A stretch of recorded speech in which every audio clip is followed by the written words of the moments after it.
Montgomery now, Alabama lawmakers looking to crack down on sex crimes against children. The legislature is debating a measure that would bring capital punishment for those who harm a child in certain instances. News 19 State Capitol reporter Ryan Hall breaking down now what the state leaders are saying about it.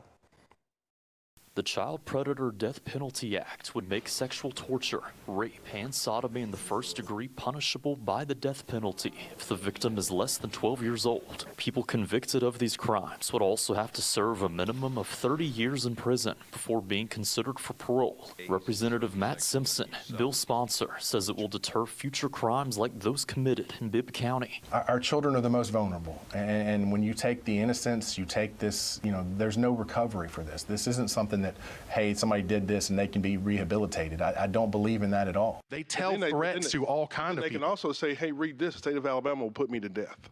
Some people need to die.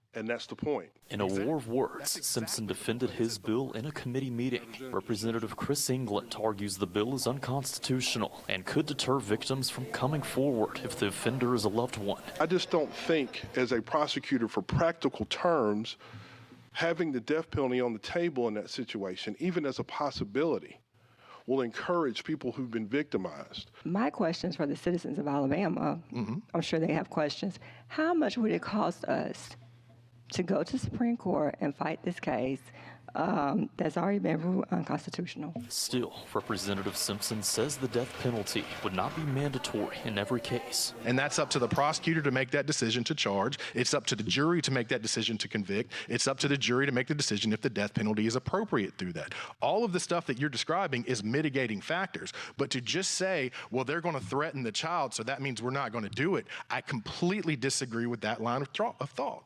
Companion bills were taken up in the House and Senate today. The Senate Judiciary Committee carried over the bill, while the House passed it, sending it to the floor. Governor Kay Ivey has expressed her full support of the legislation, calling for swift passage of the bill. In Montgomery, Ryan Hall, News 19. So interest in this kind of legislation grew after 8 people, you'll remember, were charged with rape, trafficking, and sexual torture of at least 10 children in Bibb County last year. Some of those children were as young as 3 years old. Now, if the measure passes and the governor signs it, it would go into effect in October.